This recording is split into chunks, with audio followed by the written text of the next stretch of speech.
It was the middle of January, and the ballroom was full when the old woman stood up. 120 guests had come out to that lakeside estate in Lake Forest, north of Chicago, to watch Dante Ferraro announce his engagement.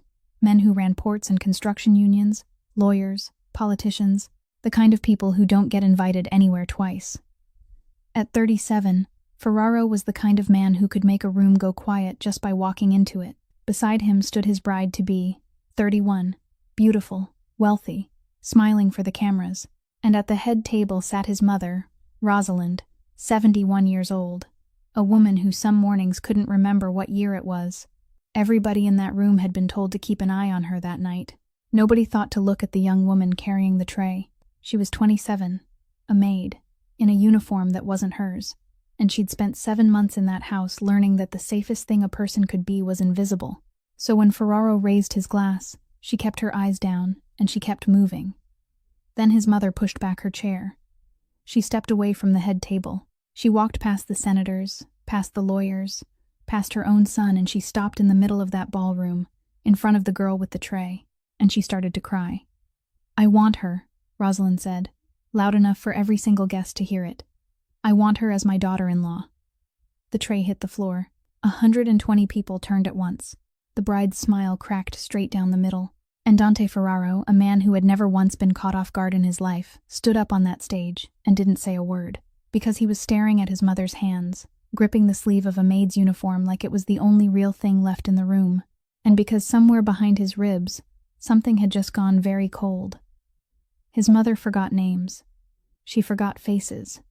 She'd forgotten her own son twice that year, so why hadn't she ever, not one single time, forgotten this girl? If this story pulls you in, hit that like button and share it with somebody who'd want to hear it tonight.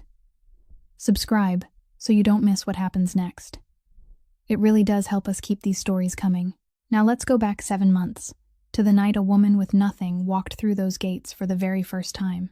7 months earlier, on an afternoon in the middle of June, Elena Novak was kneeling on the 4th-floor hallway of an office building in Avondale, wiping up a coffee stain someone had left there 3 hours earlier, without even bothering to pick up the paper cup. She had been there since 6 o'clock that morning. At 7 that evening, she would catch the number 56 bus in time for her night shift at the laundromat on Belmont Street, where she stood folding hotel sheets until 2 o'clock in the morning, then returned to the one-bedroom apartment, slept for 4 hours, and began all over again. She had lived that way for 6 months, ever since the funeral. It wasn't because she didn't understand that she was destroying her own health. She understood it perfectly. She had completed 3 years of nursing school at a public college in the city, and she could still remember the entire chapter about the effects of prolonged sleep deprivation on the nervous system. She simply had no other choice. Her phone vibrated in her apron pocket as she wrung out the rag. She looked at the name on the screen and let it ring twice more before answering, because she already knew what the call would be about. The man on the other end was a hospital debt collector, his voice polite in the practiced way of someone reciting words he had memorized, and he repeated the figure Elena knew so well that it no longer sounded like a number. It sounded like a name, $190,000.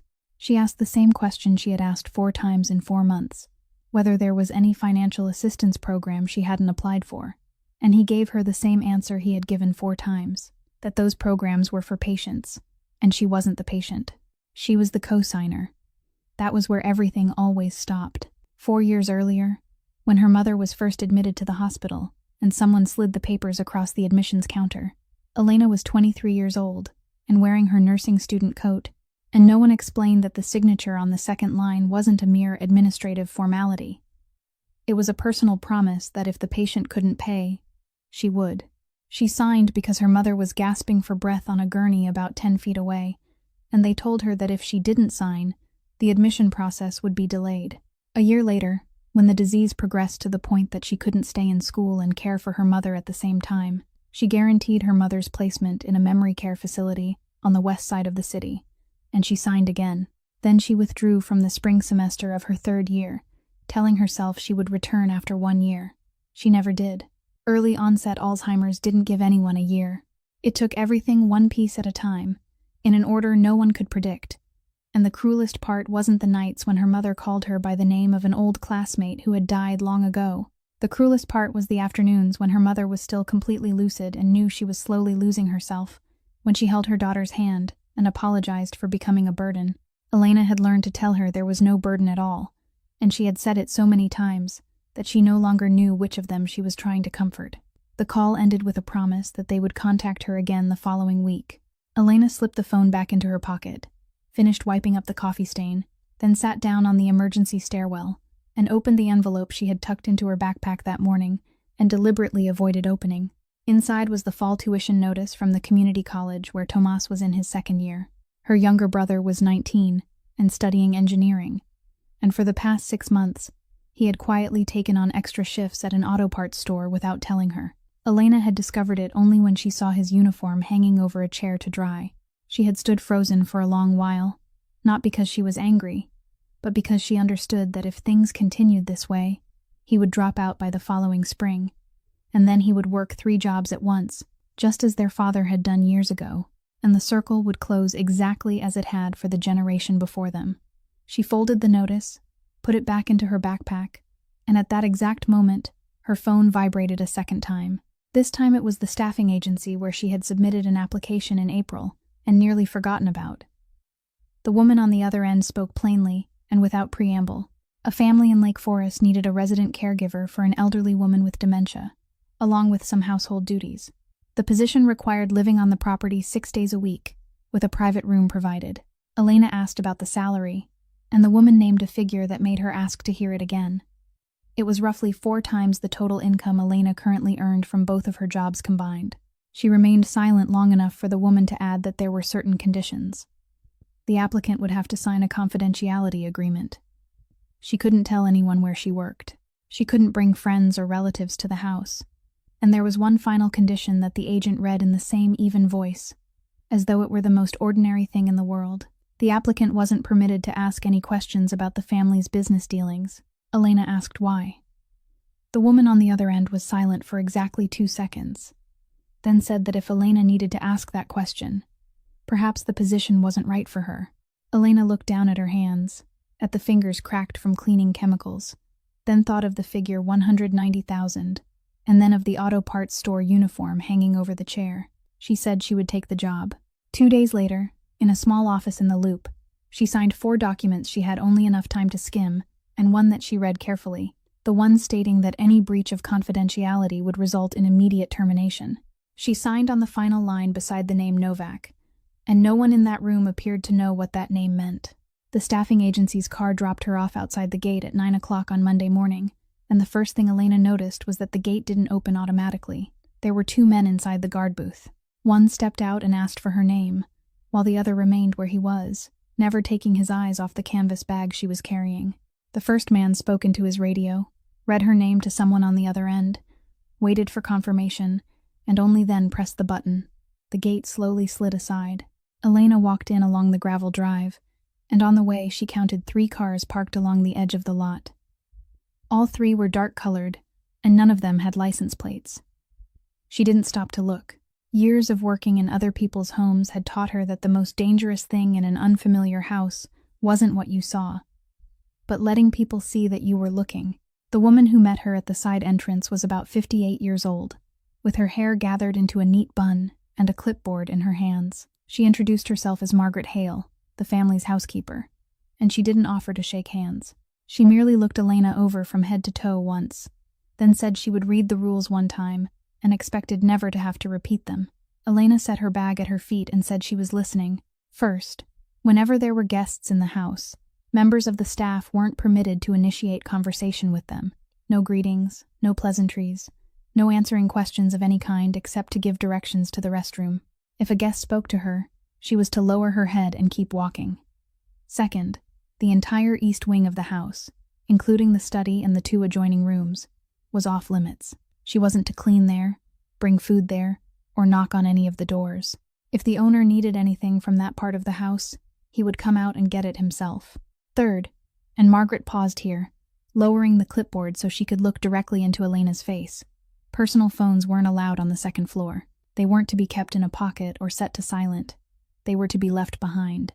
There was a locked cabinet at the foot of the stairs for that purpose. Elena asked whether she would be allowed to use her phone during her breaks, And Margaret said yes, on the ground floor or outside in the yard, wherever she wished, but never on the second floor. There were no exceptions, even in an emergency. If there was an emergency, she was to use the landline in the kitchen, and Margaret pointed toward the telephone mounted on the wall beside the pantry door. Elena followed the direction of her hand and committed its location to memory, never knowing that 7 months later, that telephone would be the only thing standing between an old woman and something terrible. Fourth, Margaret continued, and this was the most important rule. Elena wasn't to ask questions. She wasn't to ask who had just arrived, who had just left, why someone had stayed overnight, or why there were noises at 3 o'clock in the morning. If she heard anything while she was working, she was to behave as though she hadn't heard it. If she saw anything, she was to behave as though she hadn't seen it. Elena asked only one question. If the elderly woman needed to be taken to a doctor, whom should she notify? Margaret nodded as though that were the first correct question Elena had asked, then said Elena was to report it to her, and only to her. Afterward, she took Elena on a tour of the house. As they walked, Elena counted a camera at the end of every hallway, including the corridor leading to the laundry room and the passage between the kitchen and the pantry. There were no cameras in the elderly woman's private room. That, Elena thought, was at least one small act of decency. She didn't ask why a house needed so many cameras. She didn't ask why the 3 cars outside had no license plates, or why the 2 men at the gate were wearing heavy coats in the middle of June. She merely noticed these things, arranged them together in her mind, and understood that whatever this family did, it wasn't the sort of thing recorded in their tax filings.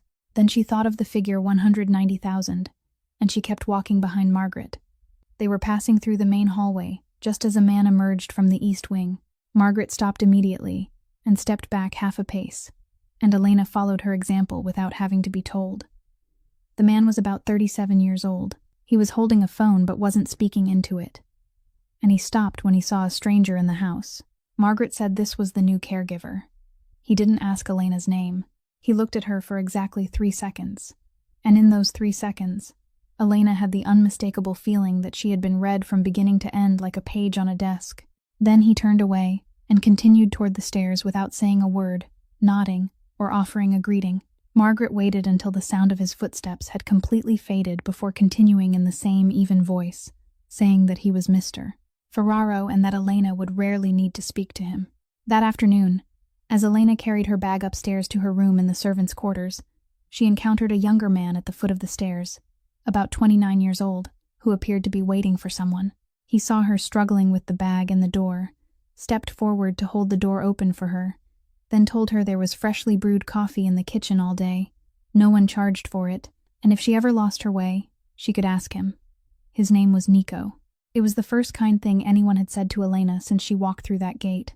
She thanked him, closed the door to her room, sat down on the edge of the bed, and began counting backward through the number of months she needed to endure there. Margaret took her upstairs at 4 o'clock that afternoon and stopped before the last door at the end of the hallway. Then she told Elena something she had deliberately saved until the final moment. Mrs.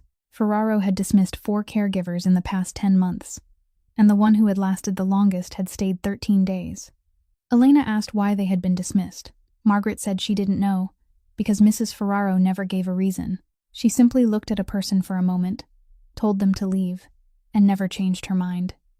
Then Margaret knocked twice and opened the door without waiting for an answer. The woman sitting in the armchair beside the window was 71 years old, with her back straight and her hands resting on the arms of the chair, and she turned her head before Margaret had time to say anything. She looked Elena over from head to toe in exactly the same way her son had looked at her in the main hallway that morning, then told her to get out.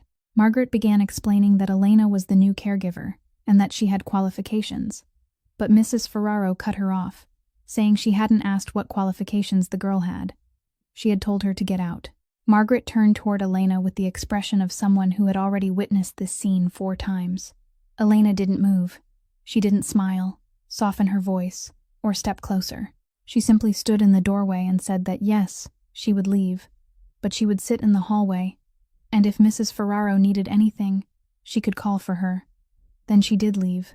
She closed the door, pulled out the wooden chair in the hallway, and sat down. Margaret watched her for a long moment, then went back downstairs. Elena sat there for 4 hours, She didn't knock on the door even once. At 8 o'clock that evening, the door opened, and Mrs. Ferraro stood there with one hand braced against the frame, asking what Elena was doing there. Elena said she was waiting. The woman asked whom she was waiting for. Elena said she was waiting for her. Mrs. Ferraro stared at her for a long time, and there was nothing absent or unfocused in her gaze. There was something as sharp as a knife. Then she told Elena not to imagine she was the first person to think of sitting outside the door. Elena said she didn't imagine that. The woman stepped back into the room and left the door open. That was how Elena entered that room for the first time. The next 3 days passed in a state Elena privately called a truce. Mrs. Ferraro spoke no more than 5 sentences to her each day, but she didn't dismiss her either. Late in the afternoon on the 4th day, she was sitting in her usual place when she turned and asked Elena whether anyone had called him, because he had said he would be home before dinner. Elena knew that Mrs. Ferraro's husband had died 6 years earlier. Margaret had told her on her first day, along with instructions that if the old woman mentioned him, Elena should gently say that he was away. Elena didn't say he was away. She didn't say he was dead, and she didn't tell her that she had asked the same question the day before. Instead, she asked a different question. She asked what he liked to drink. Mrs. Ferraro blinked, and her expression softened slightly. Then she said coffee, very strong, with no sugar, and that he always complained that no one in that house knew how to make a decent cup of coffee. Elena went downstairs and made 2 cups. She brought them up, placed one in front of Mrs. Ferraro and the other across from her on the small table, then sat in her own chair in the corner of the room and said nothing more. Mrs. Ferraro stared at the 2nd cup of coffee for a long time. She didn't drink. She didn't ask another question about her husband for the rest of that evening. When darkness had fully settled outside, she said, without looking toward Elena, that all 4 caregivers before her had told her he was dead, and they had said it in the voice people used when explaining something to a child. Elena said she knew he had died. Mrs. Ferraro said she knew it too. Most of the time, she knew. The worst part wasn't forgetting. It was having someone correct her the very moment she forgot. The following day, Elena brought upstairs a small handheld voice recorder she had bought with an advance on her wages from an electronics store near the bus stop. She placed it on the table, showed Mrs. Ferraro the red button, and said that if there was anything she wanted to remember, she could press it and speak into the recorder, and no one would listen unless she gave them permission. Mrs. Ferraro picked it up and examined it, then asked whether Elena thought she was the sort of person who needed such a thing. Elena said she thought everyone needed a place to keep the things they didn't want to lose. Mrs. Ferraro set it down on the table beside the lamp and said nothing more. That afternoon, she suddenly mentioned almond ricotta cake, the kind her mother had made for every holiday when she was a little girl in the Taylor Street neighborhood, and she said in an almost reproachful voice that no one in that house knew how to make it. Elena asked whether the recipe had ever been written down. Mrs. Ferraro said she couldn't remember. Elena went down to the basement storage room and spent nearly 2 hours searching through cardboard boxes filled with old belongings before she found a tin cookie box. Inside were handwritten recipe cards covered in faded blue ink, with Italian mixed among the English. She brought the box upstairs. That evening, the 2 women went down to the kitchen. Mrs. Ferraro stood beside the island and named each ingredient as though she were reciting it from memory. Ricotta, ground almonds, lemon zest. Then she stopped. She remained silent for quite some time. Elena didn't prompt her. She simply reached for the cinnamon and vanilla, set the 2 jars side by side where Mrs. Ferraro could see them, then turned away to wash the dishes. Behind her, Mrs. Ferraro said, "Oh yes, cinnamon and vanilla, of course vanilla." Elena said yes, of course. The cake came out of the oven at nearly 11 o'clock that night. Mrs. Ferraro ate 1 piece, sat in silence for a long time, then said it was almost right. Elena said it would be closer next time. The old woman looked at her and said the girl shouldn't imagine that meant she would be allowed to stay. But the following morning, when Margaret came upstairs and asked whether she needed someone else, Mrs. Ferraro said no. 6 days after they baked the cake, Margaret knocked on Elena's door close to midnight and said the owner wanted to see her in his study. Elena asked what had happened. Margaret said that was exactly the kind of question she had warned Elena never to ask, then turned and walked away. Elena put her jacket back on, went downstairs, and stopped at the entrance to the hallway leading into the east wing, the area she had been ordered never to enter. The study door stood slightly open. Inside, the man was sitting behind his desk with a stack of papers, and he didn't look up when she entered. He merely told her to sit down, and Elena took the chair across from him, resting both hands in her lap. He finished writing one final line, capped his pen, and only then looked at her. He said his mother had never kept anyone longer than 13 days, and today was Elena's 11th. Elena didn't know how to answer, so she said nothing. He opened a drawer, took out a thick envelope, placed it on the desk, and pushed it toward her. Then he said very clearly that he wanted to know what his mother said. Everything. Whom she mentioned, what she remembered, what she forgot, and whom she spoke to when there were guests in the house, once a week, or sooner if anything unusual happened. The money in the envelope was a separate payment, outside her contract, and no one needed to know about it. Elena looked at the envelope but didn't reach for it. She said she would tell him what his mother said because that was something any caregiver should do for a patient's family, but she wouldn't accept money for it. He asked why. She said that if she took it, then every time she opened her mouth, both of them would wonder whether she was speaking for his mother or for the envelope. He leaned back in his chair, and for the first time in the conversation, he truly looked at her instead of evaluating her. He said no one in that house had ever refused his money. Elena said she wasn't refusing it. She was simply proposing another arrangement. Then she continued, saying she would do what he asked, but she had one condition. He raised an eyebrow, and she stated it in the same calm voice she might have used to read a line from a contract. He had to be prepared to believe his mother on the day Elena came downstairs with something that sounded impossible, because if he intended to believe only the things that suited him, then there was no point in Elena reporting anything at all, and he could save both of them the time. The room fell silent. Outside the window came the sound of tires grinding over gravel as someone arrived home late. Then the noise faded completely. He wasn't angry. The frightening thing was that he wasn't angry at all. He simply sat there, and Elena had the feeling that she had just laid her hand on the surface of water that was perfectly still and unimaginably deep. At last, he said she was bargaining with him, in his own house, after only 11 days of work. Elena said she wasn't bargaining for herself. She was bargaining for his mother.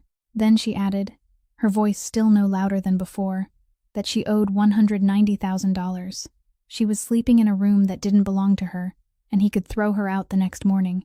So in truth, she had nothing to lose in that conversation. He looked at her for a very long time. Then he pulled the envelope back toward himself, returned it to the drawer, and said she could go back to her room. Elena stood, walked to the door, and he called her name for the first time. He asked whether his mother ever mentioned him. Elena stopped, turned around, and said that she had. On Tuesday, she had told Elena about the time he broke his arm at 8 years old after climbing onto the roof of the storage shed, and she had laughed while telling the story. Elena didn't add that half an hour later, his mother had asked when her son was coming home.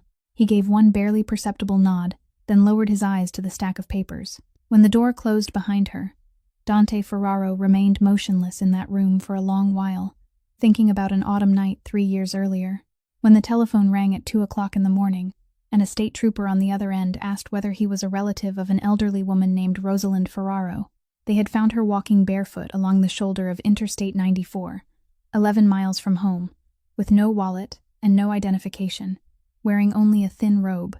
When Dante arrived, she was sitting in the back of the patrol car, wrapped in a blanket one of the officers had given her. He opened the car door, knelt in front of her, and called her by the name he had used for 34 years. She looked at him for a long time, with perfect politeness, and asked who he was. In his life, Dante Ferraro had made grown men tremble simply by walking into a room. That night, on the shoulder of the highway, he didn't know what to do with his hands. He took off his coat and wrapped it around his mother's shoulders, and as he did, he understood something he had never before been forced to face. There were things that couldn't be bought, couldn't be threatened into submission, and couldn't be fixed by anyone in his entire organization. He switched off the desk lamp and sat in the darkness for a while. The girl's words remained intact in his mind, and what troubled him wasn't that she had dared to say them. It was that he wasn't certain he would be able to keep that promise. By the third weekend, Margaret announced that there would be guests for dinner on Saturday evening, and reminded Elena to remember the first rule. Elena asked whether Mrs. Ferraro should be brought downstairs, and Margaret said yes. She would sit at the table, because the owner had requested it. The guests arrived at 7 o'clock. The woman was 31 years old, the daughter of a real estate family whose name Elena had seen on construction signs along the riverfront, and she entered the house with the manner of someone already accustomed to thinking she would soon own it. She went straight to Mrs. Ferraro, bent down to kiss her cheek, and called her mom. The second guest was a man of about 41 with salt and pepper hair, whom Nico quietly addressed as Mr. Kane when he opened the door for him. In the kitchen, Margaret briefly explained that he was Victor Kane, that he had worked with the owner for 15 years, and that he was the only person outside the family permitted to enter the East Wing. Dinner lasted 2 hours. Elena moved in and out of the dining room serving the meal, observing without appearing to observe. Sienna Blake was extremely attentive to Mrs. Ferraro. She cut the meat on the old woman's plate into small pieces before Mrs. Ferraro had a chance to pick up her knife, reminded her to drink water, and moved the portion of cake with almonds aside because, as she explained, Mom couldn't eat hard nuts. Mrs. Ferraro said she had been eating almonds since she was 4 years old.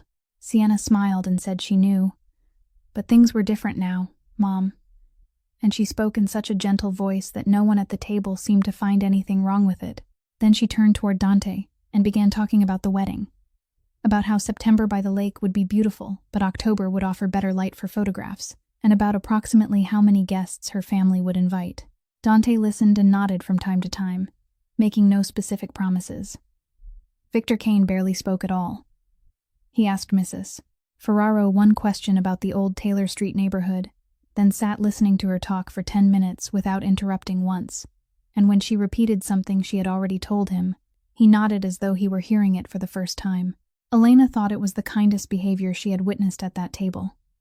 She made a quiet note of it, then forgot about it. At 9:30, Dante and Victor went into the East Wing. Elena took Mrs. Ferraro upstairs to her room, returned to the kitchen to clean up, and as she passed through the short hallway connecting the kitchen to the living room, she heard Sienna's voice. She was speaking to Margaret. Her voice was completely different. It wasn't louder or sharper. It had simply gone flat and practical, the tone people used when discussing furniture. She told Margaret that all the old photographs on the living room shelves needed to be put away. Margaret asked if she meant every one of them. Sienna said all of them, placed in storage, not thrown away. Then she added that the house was living in the past, that every time the old woman saw a photograph of her late husband, she began asking when he was coming home, and no one could treat her while that kept happening. She said even the doctor had advised limiting anything that caused disorientation. Elena stopped at the corner. She stood perfectly still, the cleaning cloth still in her hand, and continued listening. Sienna said she wasn't a bad person. She was simply the only person in that house willing to speak the truth. Dante was deceiving himself. That house wasn't a medical facility. There were no trained staff members on duty at night, no emergency call button, and no one capable of handling the situation if Mrs. Ferraro fell in the bathroom at 3 o'clock in the morning. There were specialized facilities, the finest in the state, where the waiting list was 2 years long, but the Blake family had connections. Those places had procedures, physicians on duty, and everything a person in her condition needed. Keeping her there wasn't love. It was selfishness dressed up to look beautiful. Margaret said nothing. Sienna continued, saying she wouldn't raise the subject with Dante yet because he wasn't ready. But after the wedding, the conversation would have to happen, and she hoped Margaret understood that when the time came, Sienna would need someone standing on her side. Elena stood there and realized that what chilled her wasn't what Sienna was saying. It was that every sentence was half true. The house truly didn't have an emergency call button. There truly was no one on duty at night except Elena. And if someone recorded that entire conversation and played it for a panel of 10 strangers, all 10 of them would believe that the woman was worried about an elderly lady. Elena turned back the way she had come and went around through the pantry door so she wouldn't have to cross the living room, then returned to the kitchen and finished washing the glasses. She didn't tell Margaret that she had overheard them. She didn't write it down anywhere either. She had worked there for only 3 weeks. She owed $190,000, and she understood perfectly well the position of someone newly arrived in a house where everyone had already chosen a side. That night, when she went upstairs for her final check, Mrs. Ferraro was still awake. She asked whether that girl had left. Elena said she had. Mrs. Ferraro was silent for a moment, then said that the girl had cut the meat on her plate. Elena said yes, she had seen it.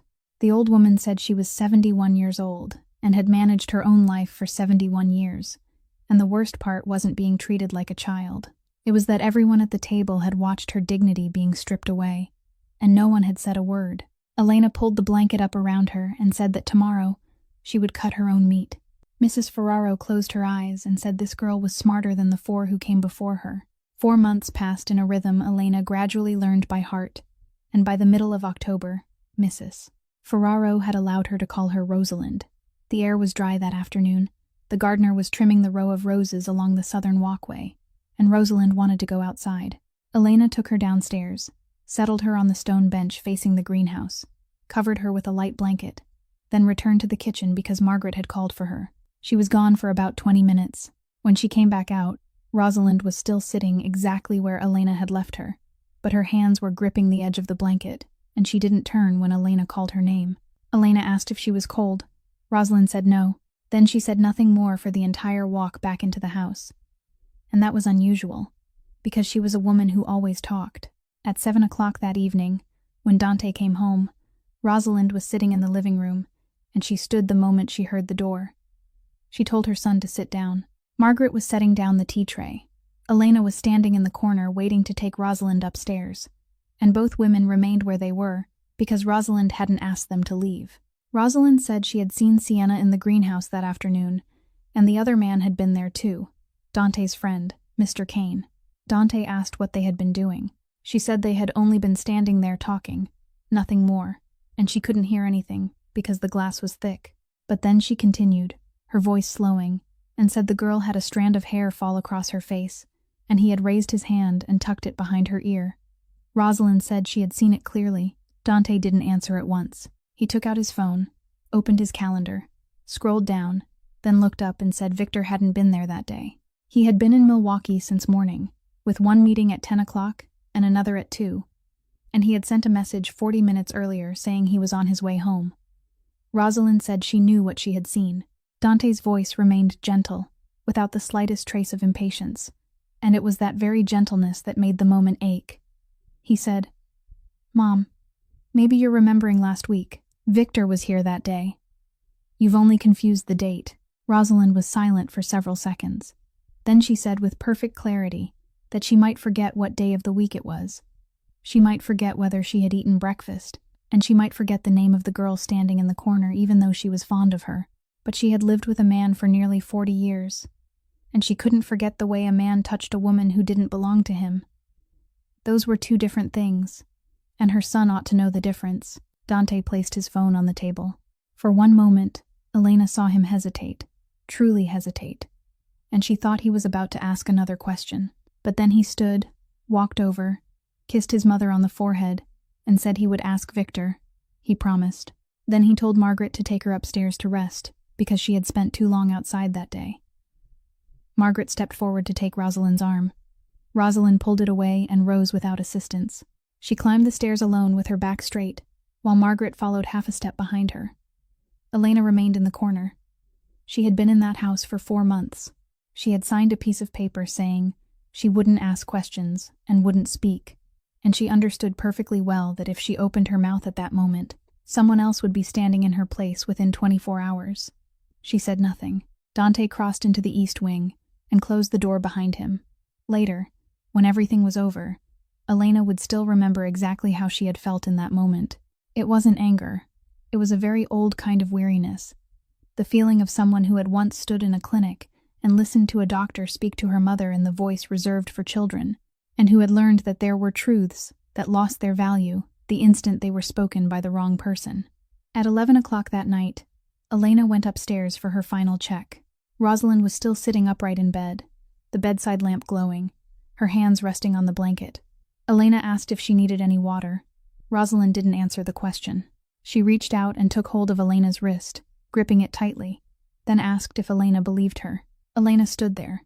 She thought of the past 4 months she had spent standing outside and looking in. She thought of Rosalind's hand clutching the edge of the blanket that afternoon. She thought about how Rosalind had never claimed to have heard anything. She had only said what she had seen, because she knew she could stand behind only what her own eyes had witnessed. No one who had lost her mind would place such a careful limit on her own testimony. Elena said she believed her. Rosalind didn't cry. She merely nodded once and released Elena's wrist. Then she asked if Elena knew what the worst part was. It wasn't that he didn't believe her. It was that he believed her more than he was willing to admit that day. But he didn't dare, because if he believed her, he would have to do something very difficult. Elena pulled the blanket higher and told her to rest. The old woman took hold of her wrist again, and this time she spoke more quietly, telling Elena not to tell anyone about this, not even Margaret. Elena asked why. Rosalind said that in that house, there had been 2 people no one was willing to listen to. And now there were 2. Elena switched off the lamp, closed the door, and stood in the dark hallway for a long time. There was only one question in her mind. If someone had already constructed an entire afternoon in Milwaukee, how long ago had they begun building it? 9 days after that evening, Sienna Blake's moving truck pulled up in front of the main entrance, and she walked into the house with the perfectly reasonable explanation that the wedding was only 3 months away, and no one could plan a ceremony for 200 guests over the phone. Dante didn't object. The very next morning, Sienna called Margaret and Elena down to the dining room, spread a sheet of paper across the table, and announced that she had sought professional advice, and that from then on, Mom's daily routine would be adjusted.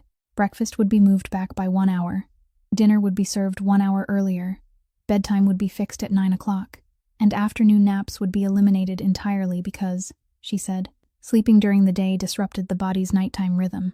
Elena said that sudden changes in routine often caused agitation in people with dementia, and that if they wanted to make adjustments, they should do so gradually over the course of several weeks. Sienna looked at her, smiled, and asked where she had learned that. Elena said she had studied nursing for 3 years.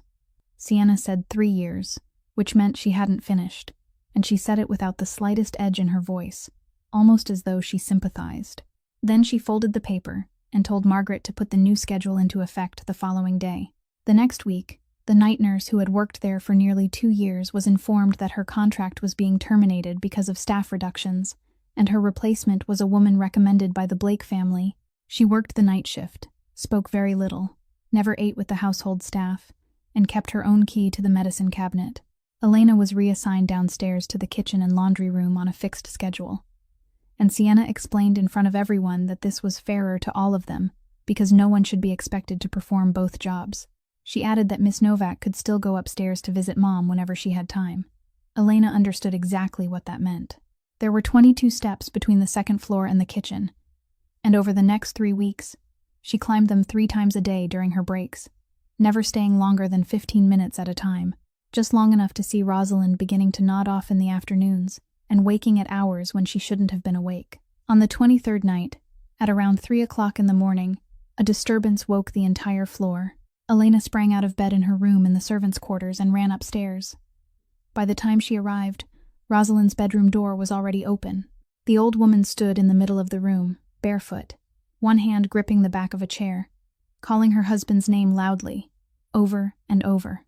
She looked around the room where she had slept for 40 years and asked where she was, who had brought her there, and said she wanted to go home. The night nurse stood in the doorway holding a glass of water and made no move to enter. At the far end of the hallway, the master bedroom door opened. Sienna stepped out with her hair hastily tied back, looked at the scene for exactly 3 seconds, then told the nurse to deal with it. Without raising her voice, she added that this was exactly what people were paid to do. Then she went back inside and closed the door. The click of the lock could be heard clearly throughout the hallway.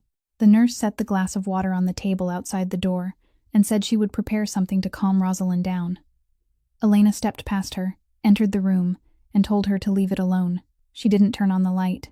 She merely closed the door to shut out the noise from the hallway, then sat down on the floor with her back against the foot of the bed, about 2 paces from where Rosalind was standing, and she didn't reach out her hands. In an ordinary voice, without coaxing or soothing her, Elena said that it was cold outside and warm in the room, and that Rosalind could remain standing for as long as she wished, because Elena would sit right there. Rosalind asked where she was. Elena didn't tell her she was in her own home. Instead, she asked how many steps led up to the house Rosalind wanted to return to. Rosalind stopped. She said there were 3 steps, that the middle one was cracked, and that her father was always promising to repair it. Elena asked who used to sit on the top step. Rosalind said she did, along with her older sister. Elena asked her sister's name. Rosalind said Antonia. Then she began talking about summers on Taylor Street, about her mother opening the kitchen window and calling the two girls inside to eat. As she spoke, her breathing gradually slowed, and at some point, without seeming to realize it, she sat down on the edge of the bed. Elena remained on the floor. She didn't repeat the name of anyone who had died, and she didn't say a single sentence that began with the word but. Whenever Rosalind repeated something she had already told her, Elena asked for one new detail from that part of the story. Close to 4:30, Rosalind said she was tired. Elena helped her lie down and pulled the blanket over her, and Rosalind took hold of her hand. Elena didn't pull away. She lowered herself back onto the floor, rested her head against the edge of the bed, and left her hand inside Rosalind's, intending only to close her eyes for a moment. At 5:15, Dante Ferraro came home. He went upstairs, walked along the hallway, and saw that his mother's bedroom door was slightly ajar. He pushed it open gently. Inside, his mother was asleep with her face turned toward the edge of the bed. On the floor, the girl had fallen asleep with her head resting against the mattress, and his mother still held one of her hands. The window was open, a crack, and the room was cold. He stood there for a long time. Then he took off his overcoat, stepped inside, and laid it across Elena's shoulders. He didn't wake either of them. He walked out, closed the door very softly behind him, and went straight downstairs. The overcoat was folded and placed on the chair outside the study door the following morning, and no one in the house ever mentioned it again. 3 weeks later, in the middle of November, Sienna organized a party to celebrate Rosalind's 71st birthday. She hired a photographer, invited around 40 guests, most of them friends of the Blake family and several people Elena had never seen before, ordered flowers from a shop on Oak Street, and spent the 2 days beforehand repeating that Mom would be so happy someone was finally making an effort for her. Elena asked Margaret whether they should reduce the number of guests. Margaret said she had already suggested it. The party began at 4 o'clock in the afternoon. By 4:20, Rosalind had begun asking who all those people were. At 4:30, when the photographer asked everyone to move closer together for a group picture, and 3 strangers placed their hands on Rosalind's shoulders at the same time, she jerked away and rose from her chair. The music, the voices, the clinking of glasses, all of it pressed together into a single overwhelming mass. Rosalind said she wanted to return to her room.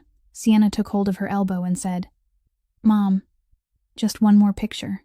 Elena set her tray down on a side table, stepped forward, and told Sienna that Rosalind needed to leave the room, keeping her voice just loud enough for the two of them to hear. Sienna released her arm. Elena led Rosalind away, avoiding the main hall and taking her through the kitchen corridor instead. There was no one in the kitchen. Elena pulled out a chair for her at the island, poured her a glass of water, then cut her a separate slice of the birthday cake. The cake no one outside had bothered to ask whether she even liked, and placed it in front of her. Rosalind's hands were still trembling. Elena walked over to the old record player on top of the china cabinet, something she had noticed during her first month in the house but had never turned on, searched through the stack of records beneath it, chose one, and lowered the needle. Old music filled the kitchen, a ballad recorded sometime in the 60s, with the faintly scratchy sound of a flute. Elena returned to the sink and began rinsing a few glasses. Behind her, someone began to sing. She turned around. Rosalind was sitting upright in her chair, her hands resting on the table, her eyes fixed on the empty space ahead of her, and she was singing along. She didn't miss a single word. She didn't falter once. She sang the entire chorus, then continued into the next verse, singing even the lines that Elena, who had heard her forget her own son's name twice that week, hadn't imagined could still exist anywhere inside her mind. Elena stood motionless, a glass still in her hand. Outside the kitchen doorway, Dante Ferraro stopped. He had been searching for his mother for 10 minutes. He didn't enter. He remained at the threshold with one hand resting on the doorframe and listened to the song from beginning to end. When the record finished and the needle lifted, Rosalind turned toward Elena and said that her father used to play that song on Saturday evenings, and that he had been a terrible dancer. Elena said yes. Dante stepped back from the doorway and returned to the main hall before anyone could see him. 3 days after the party, Elena went down to the basement to put away the tablecloths, and while clearing a corner filled with cardboard boxes, she discovered a flat box tied with string. Inside was a wedding dress that had yellowed with age.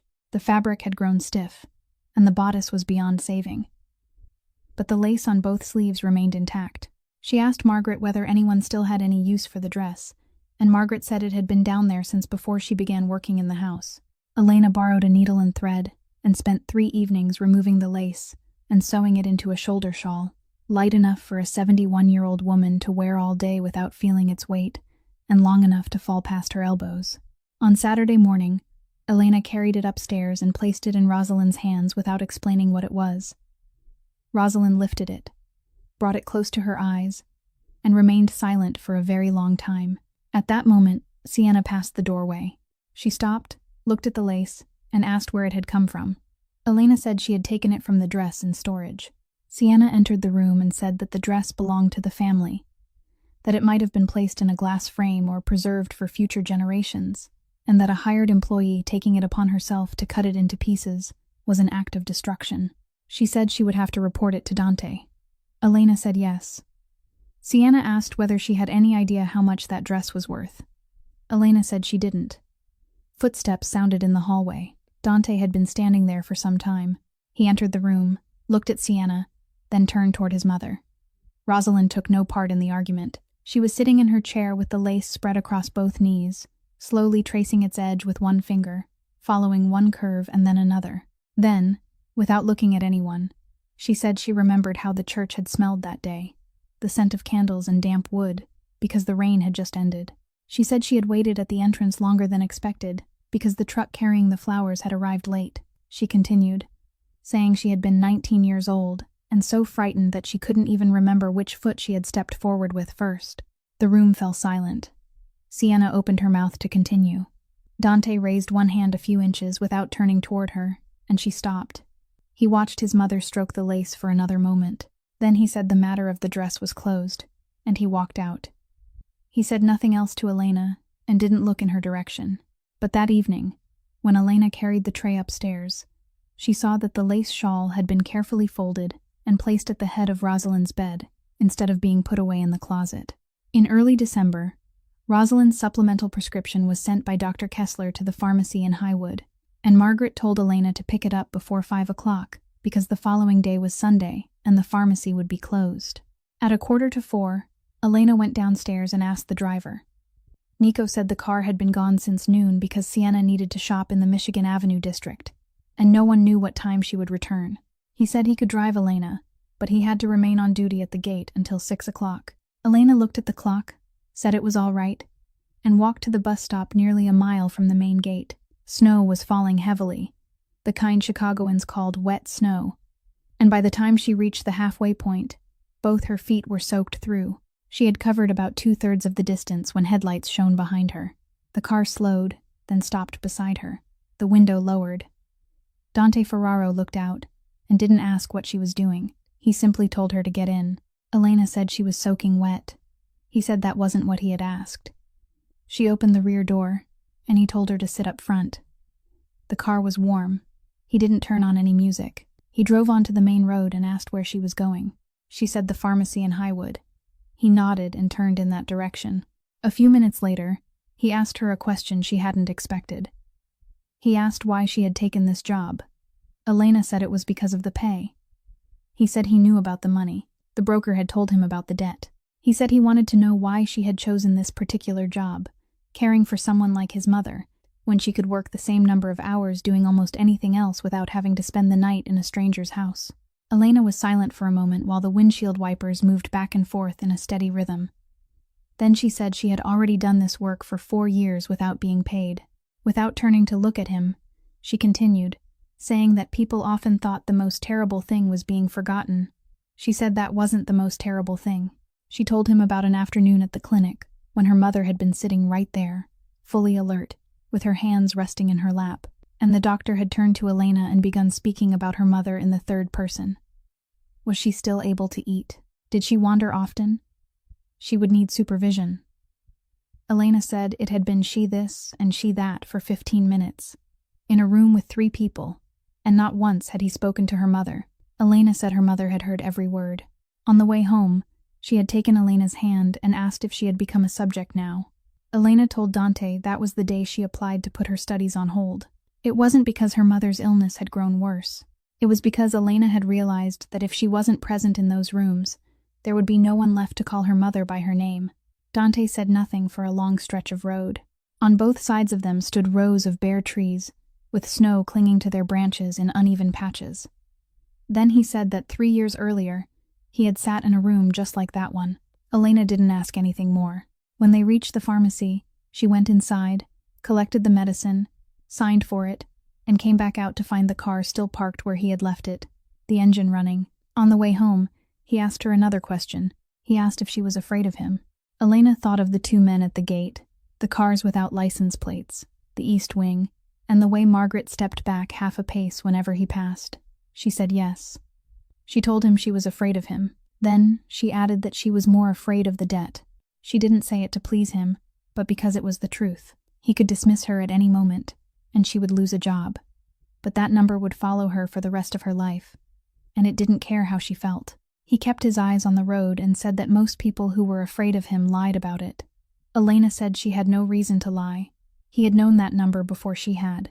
Dante didn't smile, but something at the corner of his mouth changed. He asked how his mother had been that day. Elena said Rosalind had slept for an hour in the afternoon, remembered the name of their former mail carrier that morning, and asked twice that afternoon what day of the week it was. He asked whether she had mentioned the greenhouse again. Elena said no, she hadn't mentioned it again. She considered her next words for exactly 2 seconds, then added that Rosalind not mentioning it again didn't mean she had forgotten. Dante didn't answer. He didn't promise to question Victor again, didn't say he would look into it, and didn't say anything at all. He simply drove. At the gate, he stopped in front of the entrance to the servants' quarters instead of the main entrance, and told her to go in through the kitchen so she wouldn't get the floor in the front hall wet. Elena thanked him and stepped out of the car. She had taken 3 steps when he lowered the window and called her name. Then he said that the next time the car was unavailable, she was to tell him and not walk. She said yes. Upstairs, behind the curtains of the master bedroom window, Sienna Blake stood watching the car parked in the courtyard. She watched the front passenger door open, watched the girl step out, and remained there until both of them had disappeared from view. In the second week of December, a delivery truck brought 4 boxes of Christmas decorations Sienna had ordered, and the workers left them all at the kitchen entrance. Elena was trying to drag the second box over the threshold when Nico walked past, set down his radio, and lifted it with one hand. He asked what was inside that made it so heavy. She said she didn't know. She had only been told to carry it into storage. He opened the box, looked inside, then said there were 32 porcelain reindeer in there, and asked how many reindeer she thought one house needed before it had enough. Elena laughed. It was a real laugh, escaping before she could hold it back, and she realized it was the first time she had laughed that way in months. Nico laughed too and began stacking the boxes in the storeroom. At the far end of the hallway, Dante Ferraro watched them for several seconds before continuing on his way. He said nothing to Nico. But that afternoon, when Elena brought down the tea tray, he was sitting in the dining room with a file in front of him, and he looked up and asked what she had been laughing about that morning. Elena hesitated for half a beat. She said it had been about the porcelain reindeer. He asked if that was all. She said yes, that was all. He watched her for another moment, then lowered his eyes to the stack of papers. From the doorway, Sienna called into the room in a voice as light as if she were joking, saying that he had never asked Nico what he was laughing about. He had only asked her. Dante didn't look up. He said Nico didn't work on the second floor. Sienna laughed and changed the subject to the invitations, but she didn't leave the doorway until Elena had gone. That night, as Elena walked from the laundry room back to her room, Sienna was waiting at the bend in the hallway. She didn't block Elena's path. She merely stood there with her arms folded across her chest and said she wanted to speak to Elena as one woman speaking to another. Elena stopped. Sienna said she understood, truly understood, that working in a house like this made it very easy to start imagining things. It happened to everyone. A person found herself receiving a little attention, being asked a few questions, and she began telling herself a story. Sienna said Dante was kind in his own way, and he might be grateful to Elena for everything she had done for his mother, and that gratitude was genuine. But gratitude wasn't something else. Men in his position didn't marry women in hers. Sienna didn't raise her voice when she said it. She spoke almost as though she were trying to help. Then she added that she was telling Elena this so she wouldn't waste her time, because she had seen the same thing happen many times in the homes of her friends, and it had never ended well for the person who remained downstairs. Elena listened to every word. She didn't blush and didn't argue. She merely said she had entered that house to repay a debt, not to find a husband, And when the debt was paid, she would leave. Sienna looked at her for a moment, then said, "Good, then we understand each other." Elena said yes and continued on her way. On her day off that week, Elena took the bus to Avondale to visit Tomas. On the way back, she was waiting at the stop near Green Bay Road when a woman around 46 years old walked up and stood beside her, a cup of coffee in her hand, and said Elena's name. She didn't ask. She stated it.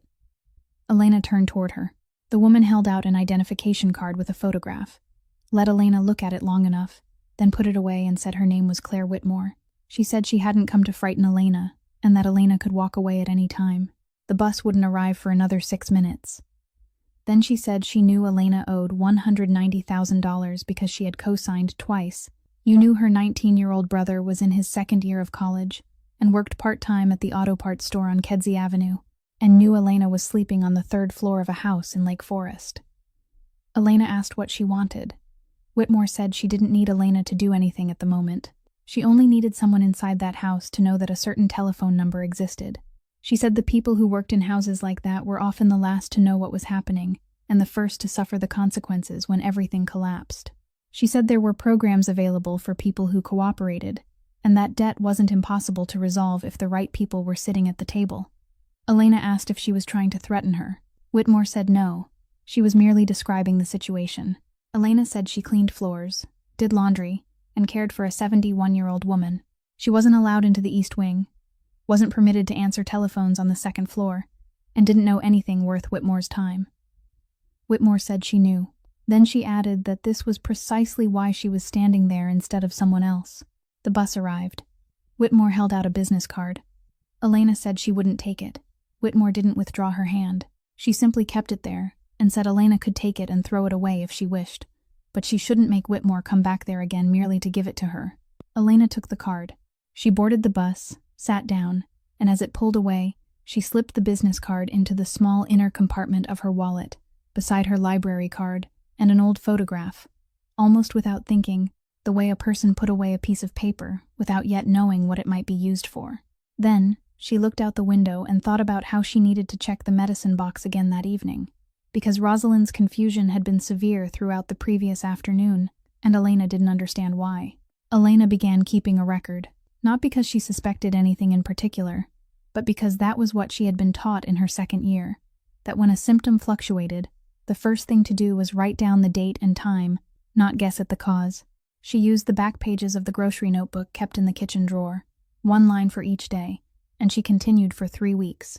At the end of the 3rd week, she placed the notebook on the kitchen island at 11 o'clock at night and read it again from the beginning, and what she saw left her sitting motionless for a very long time. The days when Rosalind's confusion was at its worst didn't fall on weekends, didn't come when the weather turned colder, and didn't follow nights when she had slept poorly. They fell on November 11th, when the Blake family came for dinner. November 20th, when 4 men entered the East Wing and remained there until late. November 29th, the day of the photographs. December 4th, the day Sienna brought the wedding designer to the house. And on every one of those days, Rosalind began growing drowsy around the middle of the morning, drifted in and out of sleep throughout the afternoon, and by evening was speaking incoherently in front of precisely the people who happened to be in the house. On days when no one came, she was alert, argued with Elena about the salt in the soup, and remembered her sister's name. Elena closed the notebook. The next morning, she went upstairs after the night nurse had left, and while Rosalind was bathing, and she opened the 7-compartment pill organizer on the table. She had looked at that box hundreds of times. This time, she counted, Dr. Kessler's prescription contained 4 medications, and Elena knew all 4 by heart. Their shapes, their colors, and the markings stamped into each tablet. In each compartment for the next 3 days, there was a 5th pill she had never seen on the prescription. It wasn't present in any of the compartments for the remaining days. Elena stood there for nearly half a minute, and she realized that her hands had gone cold. Her phone was inside the locked cabinet at the foot of the stairs, because that was the 3rd rule Margaret had read to her on her first day, and one she had never needed to repeat. Elena hadn't brought it upstairs. She took a medicine wrapper from the drawer, placed the pill on it, copied the marking from the tablet in pencil, then returned it to exactly the same place, closed the lid, and went downstairs. She retrieved her phone from the cabinet, walked into the backyard, stood out of sight behind the kitchen wall, and photographed the paper, the copy of the prescription she kept in the care log, and the page of the grocery notebook containing the dates. Then, she went into the kitchen, lifted the receiver of the wall telephone beside the pantry door, and called the pharmacy in Highwood. She gave the patient's name, read the markings stamped on the pill, and asked whether it appeared on any prescription for that patient. The pharmacist said it didn't. She asked whether he knew what the medication was. He said he did, and named the class of drug, a sedative, then added that it generally wasn't recommended for elderly patients with dementia. He asked who was giving it to her. Elena said she didn't know. He was silent for several seconds, then asked whether she wanted him to check if any recent prescription had been filled for that address. She said yes. He checked, then said a prescription had been issued to the same address under someone else's name, a name Elena had never heard before, and that it had been collected by a registered nurse. Then he read the nurse's name aloud. Elena knew that name. It belonged to the night nurse Sienna had brought into the house. Elena thanked him, hung up the telephone, and leaned against the kitchen wall for a while. Then she did the only thing she could think of at that moment. She opened the china cabinet, took down the tin box containing the handwritten recipe cards, removed several cards from the bottom, and slipped the paper holding the pill and the small printout she had transferred from her phone between them. Then she arranged everything as it had been, and returned the box to its place on top of the cabinet. She didn't tell Margaret. She didn't go down to the East Wing. She had promised that man she would tell him, but she also remembered the October evening very clearly, the way he had opened his calendar and found an available afternoon in Milwaukee within 9 seconds, and she understood that if she took this matter downstairs with nothing but one pill and a grocery notebook, then within 24 hours, a perfectly reasonable explanation would be waiting, and she would be the one removed from the house. She needed the pill organizer untouched, on a day when an outsider would be there to witness it. That evening, when Elena went upstairs at 9 o'clock, the woman standing outside Rosalind's room wasn't the usual night nurse, but someone else, and she said there had been an unexpected change in the schedule. Elena asked whether the other nurse would be returning. The woman said she wasn't sure. The following morning, the nurse still hadn't appeared, and by afternoon, Margaret explained that Sienna had received word the nurse had to leave urgently due to a family emergency in her hometown. Dante accepted the explanation without question, assuming it was a routine resignation. Elena stood in the laundry room with a stack of towels in her arms and calculated the timing again. Earlier that morning, right after her call to the pharmacy, she had noticed Sienna quietly put down the extension phone in the pantry. Elena had made the call at 10:40 in the morning using the house telephone, realizing too late that someone might have been listening. On her next day off, she didn't return to Avondale. She went to the old bus stop and waited for 40 minutes until she saw the gray car parked across the street. Claire Whitmore lowered the window. Elena didn't get into the car. She remained on the sidewalk with both hands in her coat pockets and asked only one question: whether Whitmore's people could do anything if someone was removed from her own home. An elderly woman, taken away with legal documents and the signature of a family member. Whitmore didn't ask whom Elena meant. She watched her for a moment, then said they could, but someone would have to come forward and speak. Elena nodded, thanked her, and turned away. Whitmore called after her and asked whether Elena had anything for her. Elena said no, then walked to the stop and boarded the bus home. By the time Elena went back upstairs that evening, the pill organizer on the table had already been swapped for a fresh, empty one, and the former nurse was gone. The replacement nurse didn't prepare the organizer in advance, and for the next 2 weeks, Elena checked it every morning and found no more unfamiliar pills. Sienna had clearly covered her tracks, but she was too late. Elena already had the proof. The only thing she could see clearly was that Rosalind was far more alert. On the last Thursday afternoon in December, she sat in the chair beside the window, reading the obituary column in the local newspaper by herself, just as she had done for 40 years, and when Elena bent down to set the cup of tea beside her, the employee badge clipped to her collar flipped outward. Rosalind reached for it and held it still. She read it, then didn't let go. She asked Elena for her full name. Elena said Elena Novak. Rosalind asked what her father's name was. Elena said Peter.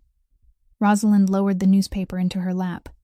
She asked where he had worked. Elena said he had worked at the port, in the Calumet district, and had died when she was 12. The woman sat motionless for a very long time, so long that Elena thought she had slipped into one of her vacant spells again. Then Rosalind said she had known her father. Elena straightened. Rosalind continued slowly, and her voice was very clear, clearer than Elena had ever heard it. She said that back then, her husband had controlled several unions in the port district, and one autumn, a report had been sent down for the foreman to sign, a document stating that a certain shipment had been counted in full when it hadn't been counted at all. She said most of the men signed it. One man refused. He didn't raise his voice, didn't file a complaint, and didn't report anyone. He merely said he wouldn't sign his name to something he hadn't seen with his own eyes, and then he went home. Rosalind said her husband hadn't laid a hand on him. She emphasized that point, almost bitterly. No one beat him. No one came to his house. Nothing happened at all. It was simply that 2 weeks later, his shifts were taken away. Then his name was passed around. After that, not a single port from there, north to Milwaukee, east to Gary, or around to Detroit, would accept his application. She said that was how her husband had operated, and people always imagined that families like hers settled everything through violence, but violence was loud and left evidence behind, while that list was silent, legal, and impossible for anyone to prove had ever existed. Elena remained exactly where she was. She remembered those years.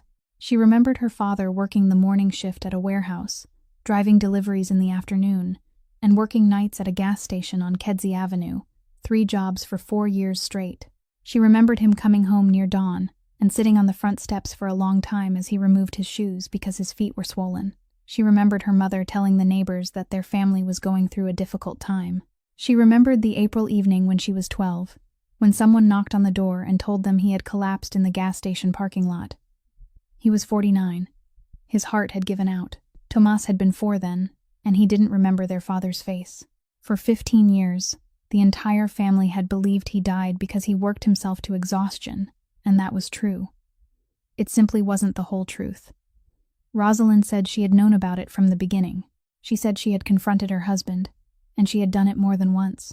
She said she had stood in the kitchen of their old house and told him that the man had young children and hadn't harmed anyone, and she had begged him to remove his name from that list. Her husband had told her that if he did, 10 more men would refuse to sign the following spring. Then he told her that what happened at the port was none of her concern. Rosalind said she hadn't asked a 3rd time. She said that was what she couldn't forgive herself for. Not that she had failed to stop him, but that she had stopped trying. Then she lifted her eyes to Elena and said she was sorry. She said she had waited 15 years to say those words to someone in that family, and she had never imagined that person would be standing in her room, pouring her tea, and watching over every pill she took. Elena said nothing. She stood there with one hand still resting on the edge of the tray, while everything in her mind slowly and cruelly rearranged itself into a new order. The debt of $190,000, the fact that she had abandoned her 3rd year of school, the extra shifts Tomas had taken at the auto parts store. All of it had begun because one man had been forbidden to work in the industry where he had spent 20 years of his life. She was earning a wage from the house that had created that list. She was repaying the debt with that very money. Rosalind reached out to take her hand. Elena didn't pull away, but she didn't return the gesture either. She told Rosalind to rest because it was getting dark. Rosalind asked her to say something. Elena said she didn't know what to say today. She spoke very softly, without the slightest trace of accusation in her voice, then carried the tray downstairs. She washed every cup in the kitchen. She finished folding the linens in the laundry room. Then she opened the back door, walked into the garden, sat on the stone bench facing the greenhouse, and remained there in the snow for a very long time. She didn't cry. She only sat with her hands in her coat pockets and thought about how, the next morning, she would still have to go up to the 2nd floor, still have to open the pill organizer and count, still have to keep a 71-year-old woman safe inside her own home. And she realized that the old woman didn't owe her anything.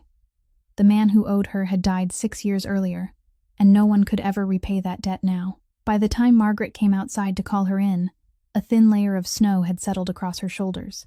3 days before the engagement party, Elena sat on the edge of the bed in her room on the 3rd floor and wrote her resignation letter by hand.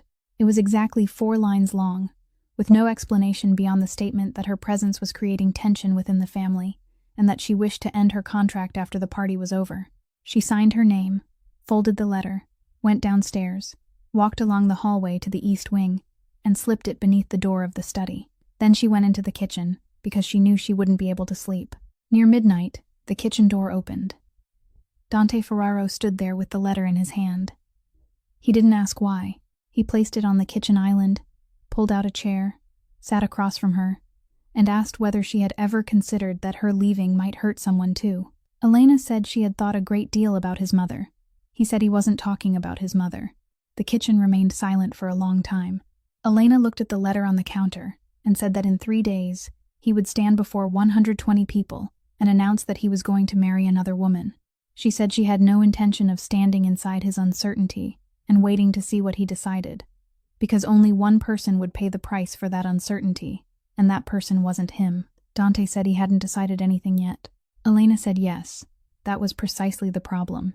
He sat motionless, both hands resting on the counter, and he didn't argue.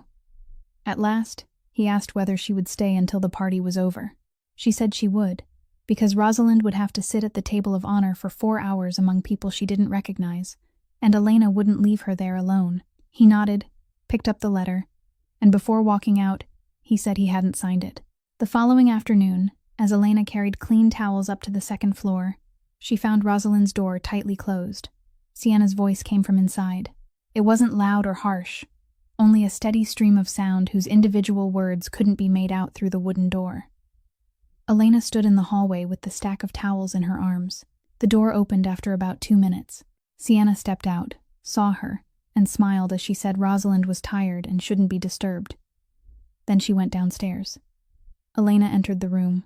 Rosalind was sitting on the floor with her back against the foot of the bed, clutching the lace handkerchief so tightly in both hands that her knuckles had turned white.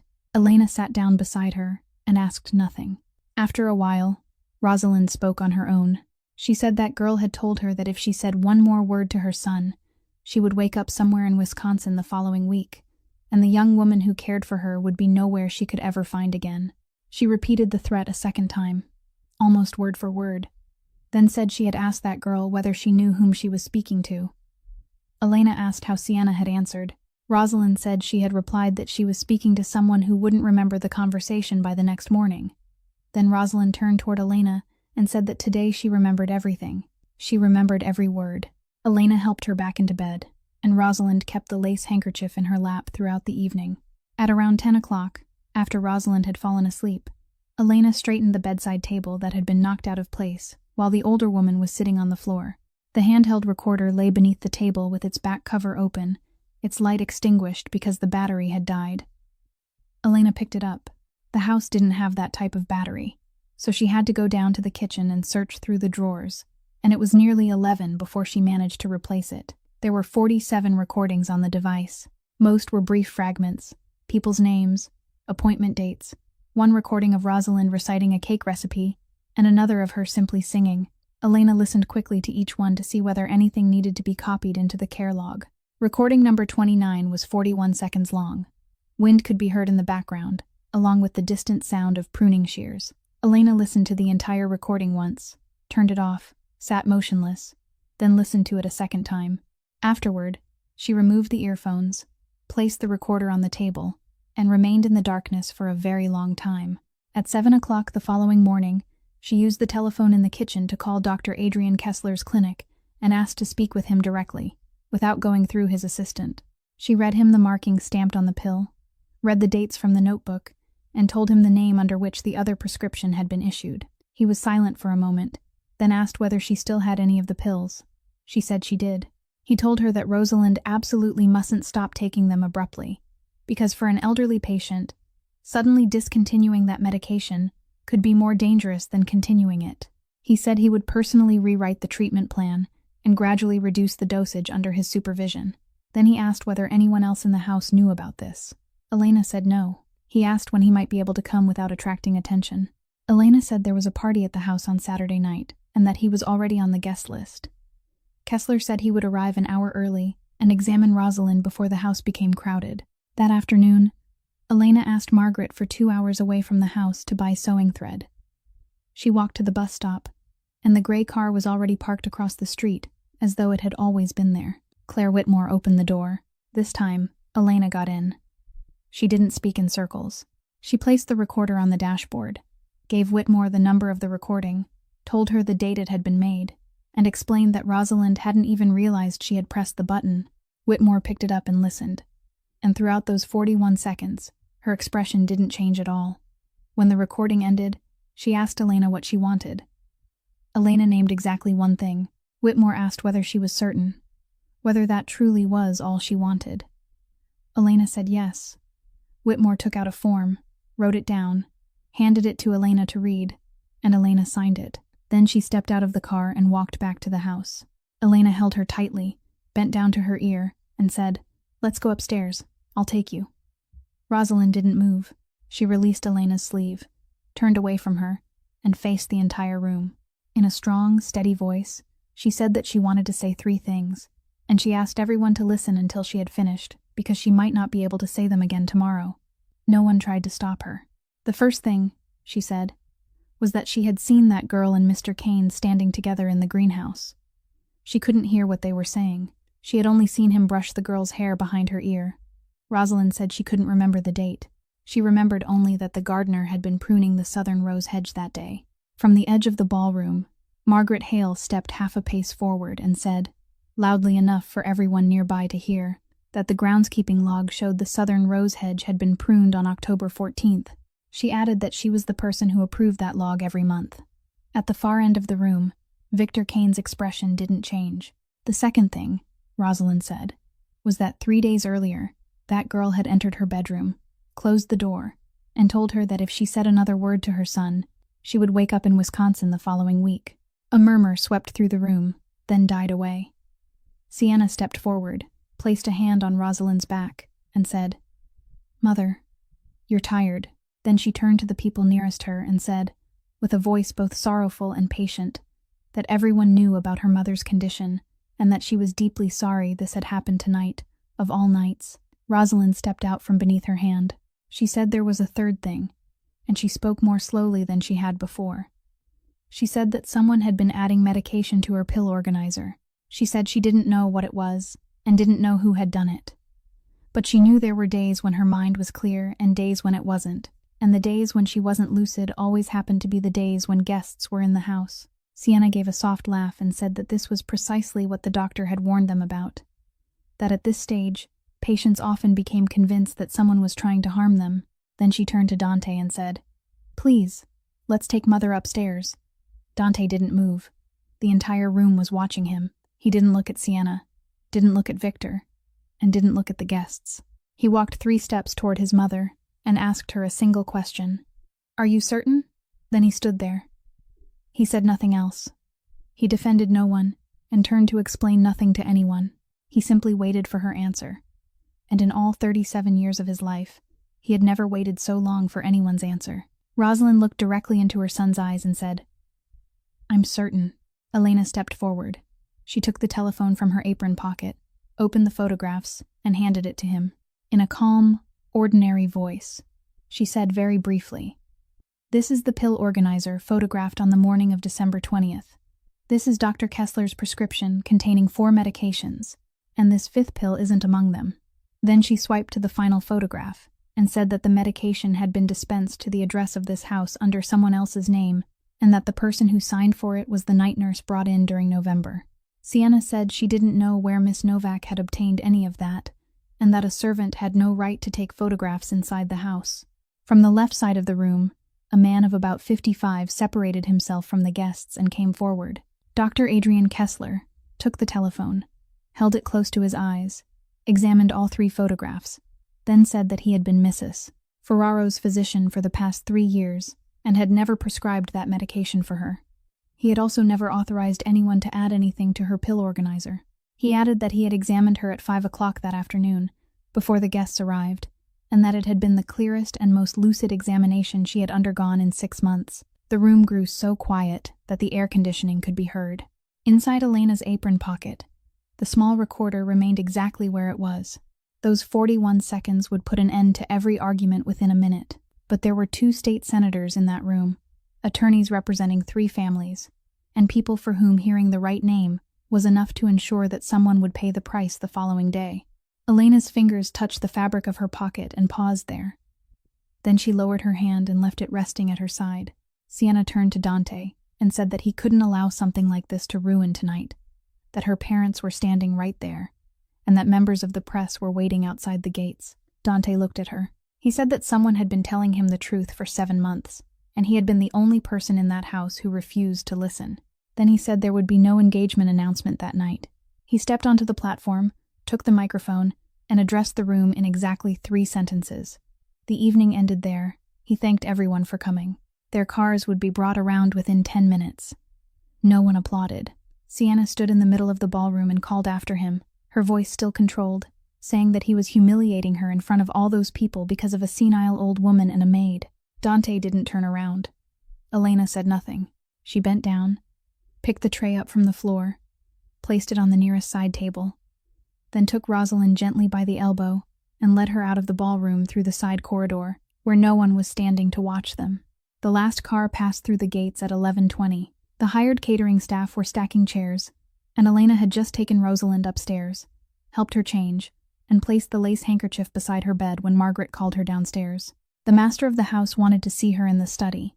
When Elena reached the door of the east wing, Victor Kane was already inside. A thin file lay open on the desk. It contained photographs. One showed her at the bus stop near Green Bay Avenue, standing beside a woman of about 46 who was holding a cup of coffee, with the date printed in the lower corner. Another had been taken through the windshield of a gray car parked across the street, showing Elena on the sidewalk with both hands in her coat pockets. The third had been taken in a parking lot about 100 feet from the stop, with the car door open and Elena getting inside. 3 meetings in 2 months. Victor didn't look at Elena. He told Dante that he had ordered surveillance in November, not because of her, but because there had been reports that federal agents were approaching employees in the family homes. He said he had intended to report it after the engagement party, so he wouldn't ruin the occasion. Then, in a perfectly calm voice, he delivered the final sentence. Tonight, Dante had ended his engagement in front of 120 people to take the side of someone who had privately met with a federal agent 3 times in 2 months. Dante didn't pick up the file. He only looked down at it for a very long time. Then he asked Elena, his voice quiet, whether it was true. Elena looked at the 3 photographs. She thought about that afternoon at the bus stop when she had said she wouldn't accept the business card and then had taken it anyway. She thought about her day off in December, when she had stood outside the car and asked only one question about an elderly woman. She thought about 2 days earlier, when she had truly climbed into the car. She said it was true. She had met the woman 3 times. Victor said nothing more. He didn't need to. Dante asked what she had given the woman. Elena opened her mouth, then stopped. She thought about how, if she revealed those 41 seconds, one more person in this room would know the recording existed, and that person was standing 2 steps away from her. She thought about how, if she said she had asked only for protection for an elderly woman, she would have to prove it, and she had nothing with which to prove it. She looked at the man seated behind the desk, the man who, only an hour earlier, had stood in the middle of the ballroom and waited for his mother's answer, and she said that she couldn't prove something she hadn't done. Then she added very softly that for 7 months, she had stood by and watched a 71-year-old woman beg other people to believe her. And she wouldn't beg for the same thing on her own behalf. She told him to believe whatever was easier for him to believe. The room fell silent. Dante asked no more questions. He picked up the desk telephone, called downstairs, and told Nico to take Miss Novak home, see her all the way there, and make certain she was safe. Then he hung up and told Elena she could go upstairs and collect her things. Elena remained there for another 2 seconds. She intended to tell him that Rosalind was following Dr. Kessler's new treatment plan and would need close observation during the first 3 weeks. But Victor Kane was still standing there, and she understood that anything she said now would become a reason for why she wanted to return. She wished Dante good night and walked out. It took her 7 minutes to pack. She didn't go to the 2nd floor. She left the care log on the kitchen table, opened to the page containing the new treatment plan, and left the tin box of recipe cards exactly where it had always been, on top of the kitchen cabinet. Nico drove her to Union Station. On the way, he asked whether she was all right, and she said she was fine. He didn't ask anything else. She boarded the late train headed toward the city. Back at the house, shortly before 1 o'clock in the morning, Rosalind woke and called for Elena. No one answered. She climbed out of bed, stepped into the hallway, and went looking for her. She opened the door to the 3rd floor room and found the wardrobe empty. People later said that she began screaming, that she pushed Margaret's hands away, and that she kept saying they had taken her away. She refused to sit down. By 2 o'clock, her blood pressure had soared, and she no longer recognized anyone in the room, not even her own son. The ambulance arrived at 2:20 and took her to the hospital in Evanston. Elena received Nico's message after the train had been moving for more than 20 minutes. It contained only a few words, saying that the old woman had been taken to the hospital and that he thought Elena should know. She read it 3 times. She opened her contacts and found Margaret's number, then stopped. She thought about how, if she went back now, everything Victor Kane had just said would become true in the eyes of everyone in that house, and they would have a reason never to allow her near Rosalind again. She thought about how Dr. Kessler had established a new treatment plan and was personally monitoring her, and that at the hospital, at least no one would be adding anything else to her medication. Elena turned off the screen. She sat motionless with her forehead resting against the window, and she didn't go back. In the 3rd-floor corridor of Evanston Hospital, Dante Ferraro sat on a molded plastic chair, both elbows braced on his knees. Behind the door, his mother was asleep. No one else remained in the hallway. Over the past 7 months, 2 women had told him the truth. One was lying behind that door. The other had boarded a train. He wanted to go after her that very night, but he knew the storm about to break over his house would destroy anyone standing too close to him. He had to clean his own house first. Rosalind remained in the hospital for 9 days. When she returned home, she walked more slowly than before. Her right hand trembled slightly, and she had to stop and rest halfway up the stairs. But Dr. Kessler had finished adjusting her treatment plan. There were no longer any pills beyond the 4 medications he had prescribed, and the fog had lifted. She remembered the day of the week. She remembered the name of the man who came to repair the furnace. And every morning, when Dante brought up her tray, she asked the same question. Where was the girl? He told her Elena had left. She asked why. He said he couldn't explain it. On Wednesday morning, she handed him her comb and told him to braid her hair because she could no longer keep her arms raised for very long. Dante Ferraro sat behind his mother for nearly 20 minutes. He managed to separate 3 strands, then tangled them, took them apart and started again. Tangled them once more, and in the end, the braid leaned so far to one side that it came loose the moment he released it. Rosalind looked into the mirror and said that girl had done this in 3 minutes every morning, and she had never once noticed. That afternoon, he went down to the kitchen. The tin box containing the recipe cards was still in its usual place on top of the cabinet. He took it down, found the card for almond ricotta cake, and followed every line exactly. The first batch burned on the bottom. The second didn't rise. He left the third in the oven too long because someone called him. He carried the final plate of cake up to her room and set it down. Rosalind took 1 bite, chewed, then placed it back on the plate. She told him he didn't need to pretend that no one had just left this house. She said everything in the house tasted like that now. Dante didn't answer. He went down to the study and began doing what he should have done in October. He called his private accountant and ordered a review of every financial transaction connected to Sienna Blake over the previous 18 months. He requested records of every call made from Victor Kane's company telephone. He demanded the employment file and professional license of the night nurse, who had resigned in December. Over the next 6 days, the pieces were placed on his desk one by one. On the first day, the accountant reported that 3 months before the engagement party, Sienna had contacted the Ferraro family's law office twice to ask about the structure of joint ownership after marriage, the transfer of shares in 2 transportation companies, and the conditions under which a wife could be granted authority to act on behalf of her husband if he became incapacitated or remained absent for an extended period. On the 3rd day, the call records showed that over 11 months, Victor Kane's telephone and Sienna Blake's telephone had been in contact 247 times, mostly between 10 o'clock at night and 1 o'clock in the morning, and not one of those calls appeared on the work schedule Victor had reported. On the 4th day, the nurse's records revealed that $60,000 had been transferred into her account in 3 installments. The final payment arrived exactly 4 days after she resigned, and the money came from a limited liability company registered in Delaware, whose representative was an attorney who had once worked for the Blake Family Corporation. By the 6th day, the picture was complete enough to see. Once Sienna married Dante, she would gain legal standing within the legitimate assets, and under the clause granting her authority if her husband remained absent for an extended period, she would control the power to sign. Victor, who had stood beside Dante for 15 years and was the only person outside the family permitted inside the East Wing, would take control of everything else, the part that didn't exist on paper.